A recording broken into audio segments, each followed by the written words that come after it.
তো এর আগের একটা আনবক্সিং ভিডিওতে তোমাদেরকে দেখিয়েছি এলসিডি যে রাইটিং ট্যাবলেট। আগে আমরা ছোটবেলায় সিলেটে অনেক আঁকিবুকি করতাম, কিন্তু এখন এই সিলেট গায়েব হয়ে গেছে। এখন চলে এসছে এলসিডি রাইটিং ট্যাবলেট।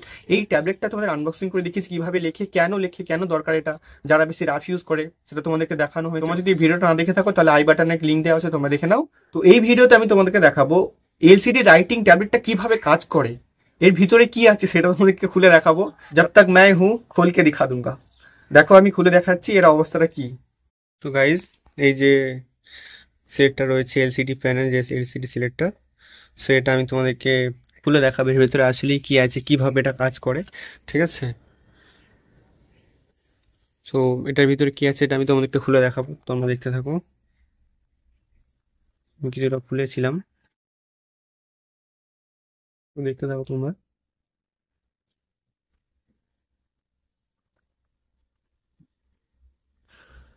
ও আচ্ছা, এটার ভিতরে একটা বোর্ড আছে, দুটো প্যানেল আছে, এই দুটোর টাচে কাজ করে। এখানে একটা বাটন আছে, এখানে একটা বাটন আছে, এই বাটনটা এই দুটোর সঙ্গে টাচ হয়ে এটাকে ইরেজ করে দেয়। ও সো গাইস, এটাকে অ্যাকচুয়ালি আমি খুললাম যে জন্য, সেটার এটা ভালো করে বসাইনি ওরা ঠিক করে। সো এটাকে আমি ঠিক করে বসাবো। এটা অ্যাকচুয়ালি এইভাবেই বসবে, এইভাবে। ওরা একটু বসাতে একটু সাইড করে দিয়েছে।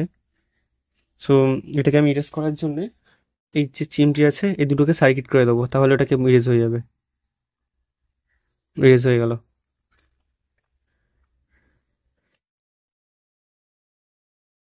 এবার এটাকে আমি ঠিক করে বসাবো, আবার সার্কিট করে দেবো।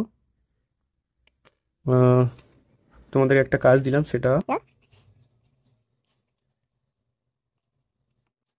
সাবস্ক্রাইব করে দাও তোমরা। আবার সার্কিট করে মুছে দেবো আমি। ওকে, আবার এটাকে ঠিক করে বসিয়ে দেবো।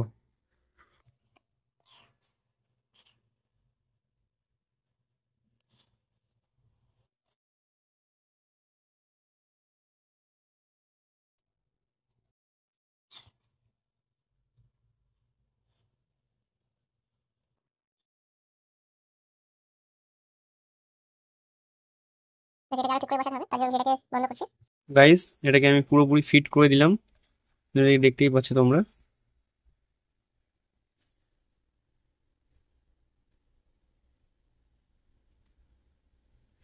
তো আজকে ভিডিও আপাতত এই পর্যন্ত। ভালো একটা লাইক, কমেন্ট, শেয়ার করে দাও, আর এই চ্যানেল নতুন সাবস্ক্রাইব করে দাও। দেখা হবে পরবর্তী ভিডিওতে। ততক্ষণ সুস্থ থাকো, সুরক্ষিত থাকো, সতর্ক থেকো।